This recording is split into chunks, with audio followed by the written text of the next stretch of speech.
When you see this symbol, it's time for a peach pause. Pause the video and follow the directions on the screen.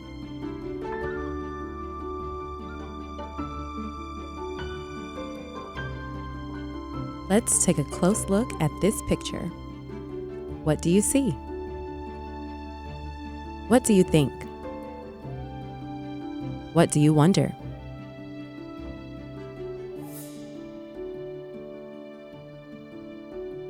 Take a look at this timeline. Is there anyone that you recognize? We are going to be learning about Meriwether Lewis, William Clark, and Sacagawea. Do you see them on the timeline? These three work together as a team. When we hear their names, we usually hear them together. This is Meriwether Lewis.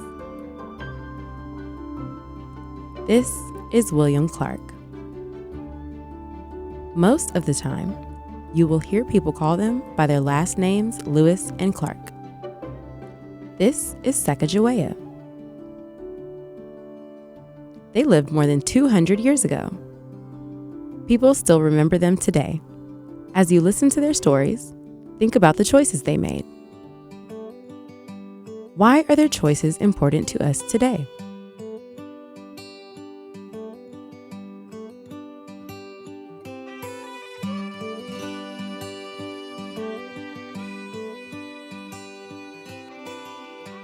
Meriwether Lewis was born in Virginia.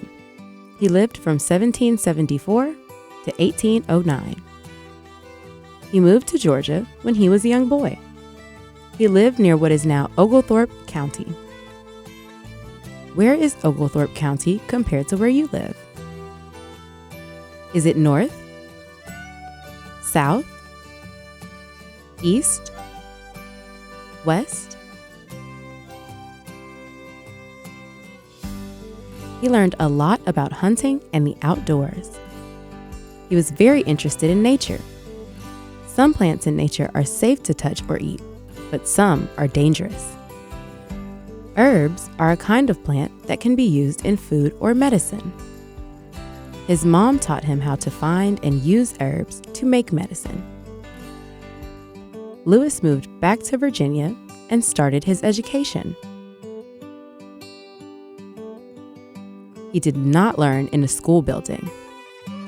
He had tutors to help him learn. A tutor is like a teacher that gives private lessons. When he was older, he became a captain in the United States Army. A captain is a leader in charge of a team of soldiers.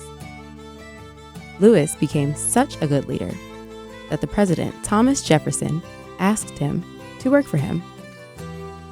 William Clark was also born in Virginia. He lived from 1770 to 1838. Clark did not learn in a school building either. He had tutors just like Lewis. When he was a teenager, his family moved west to Kentucky. He spent a lot of time exploring and hunting in the forest. It helped him learn more about the land. When he was a young man, he joined the army and became a captain, just like Lewis. He and Lewis served in the army together. He kept a journal of all the things he was doing. He liked to write about and draw what was happening around him. Sacagawea was an American Indian woman born near what would be Idaho today. She lived from around 1788 to 1812. Her people were the Shoshone Indians. When she was around 12 years old, she was taken to live with the Hidatsa Indians in North Dakota. She learned from the elders of both communities. An elder is an older, respected leader in the community. She was living in North Dakota when she met her husband, Toussaint Charbonneau, who spoke French and English. Moving to different places and meeting lots of people helped her to know all about the land and how to talk to people in many different languages. America was much smaller during the time of Lewis, Clark, and Sacagawea. Look at the map on the screen. Do you see the states that made up the country while George Washington was president?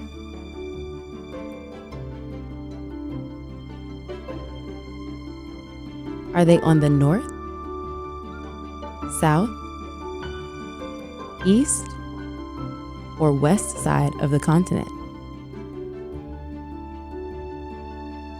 In 1803, President Thomas Jefferson had a plan to make the country bigger. He bought the land west of the Mississippi River from France.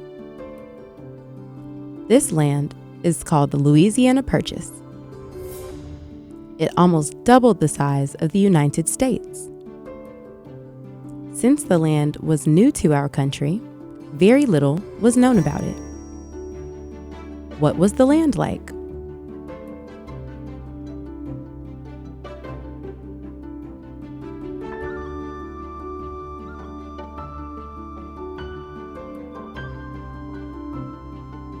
What animals lived there?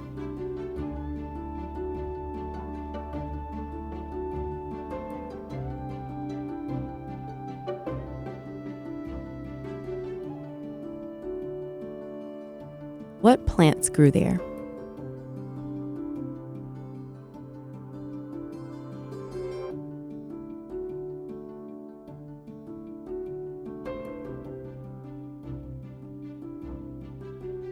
President Thomas Jefferson decided to send Lewis and Clark to explore the land and create maps to the west going all the way to the Pacific Ocean. What do you think it would be like to explore without a map?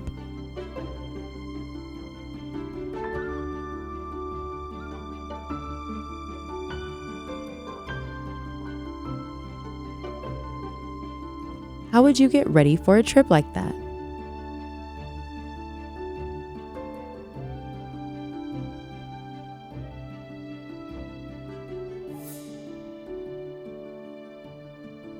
What kind of things would you need to buy?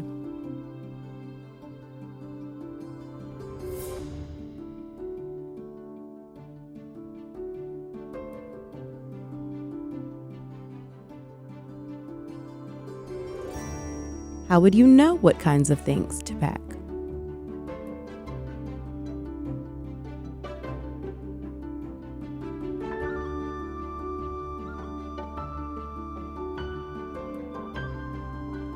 Lewis and Clark's expedition took a long time. They were gone from 1804 to 1806. An expedition is a journey taken by a group of people for a reason. They had lots to do and supplies to gather before their journey. There were no roads, trains, or cars like we have now. They traveled by horse and had to pull wagons filled with supplies. Sometimes they even had to travel with their supplies on a boat. There were no stores or ways to buy things if they ran out of something on their journey. They made sure to bring their own food. They brought medical supplies in case someone was injured. There would not be hospitals or doctors along the way. Lewis and Clark knew they would meet different American Indian nations along their journey. How do you talk to people you have never met?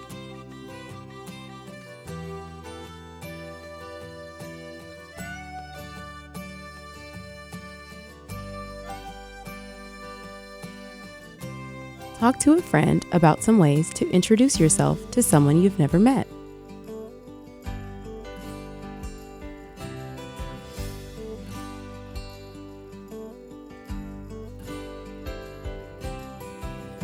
Lewis and Clark did not speak the same language as the American Indians and needed an interpreter to translate the language for them.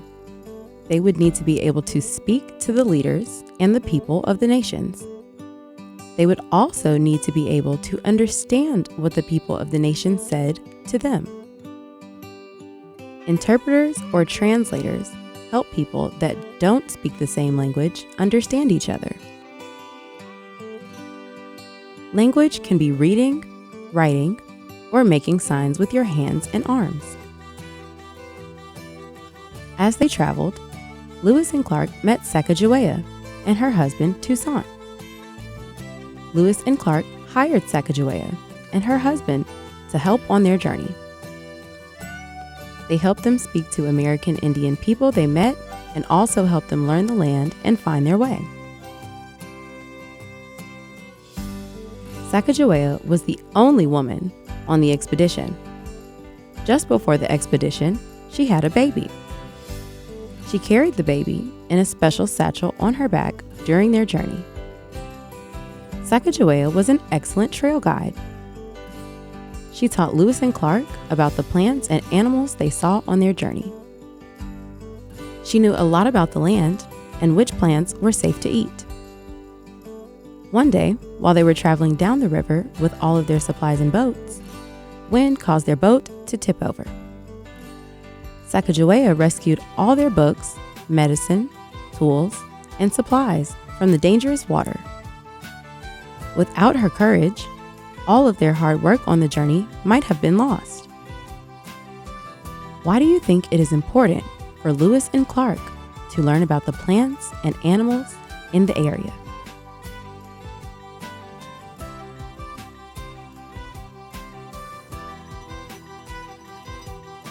Lewis and Clark studied plants and animals they saw on their journey. They encountered many new species or kinds of plants and animals they had never seen before. They took careful notes and drew pictures of their discoveries. They knew their notes and observations would be very important when they told others about the new environment. People would need to respect the plants and animals that grew and lived on the land. They would need to know which animals were safe and which were dangerous. They also need to know which plants were safe to eat or touch and which were dangerous or poisonous. In their journals, Lewis and Clark described 122 animals they had never seen before. They wrote down all of the things they noticed about the animals. Writing down what they learned was such an important part of their journey. Writing down your observations is sometimes called documenting. Lewis and Clark wrote about the animals they saw in their journals. Do you recognize any of the animals they wrote about? Some of the animals included the woodpecker, rabbit, grizzly bear, black bear, elk, bighorn, coyote, gray wolf, mule deer, rattlesnake, and bison. In their journals, Lewis and Clark also described 178 plants they had never seen before. Do you recognize any of the plants they wrote about? Some of the plants included wild roses, snowberry, beargrass, and cacti. Lewis and Clark brought back some of the things they found. They brought back plants, animal skeletons and skins, and bird feathers to share with people who had never seen them before. Why do you think it was important for Lewis and Clark to share what they learned with other people?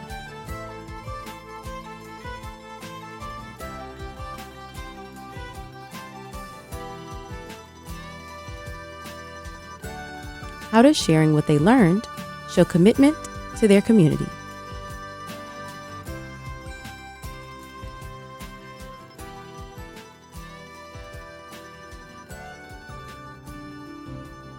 People thought Lewis and Clark's journey was a success. They were very excited to hear about new people, places, plants, and animals in the Louisiana Territory. Talk to someone beside you about what you notice on the timeline.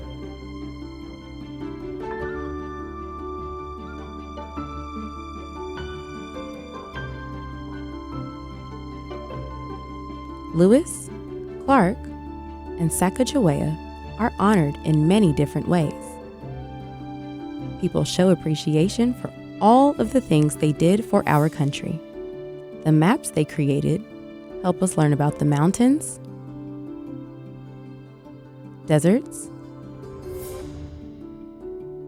rivers, and valleys, and the best way to travel to the Pacific coast. Their images have been used on stamps and coins. There are monuments and statues to honor them around the United States. A state park in Montana honors Sacagawea. Their work is remembered today. Why do you think we should remember Lewis, Clark, and Sacagawea today?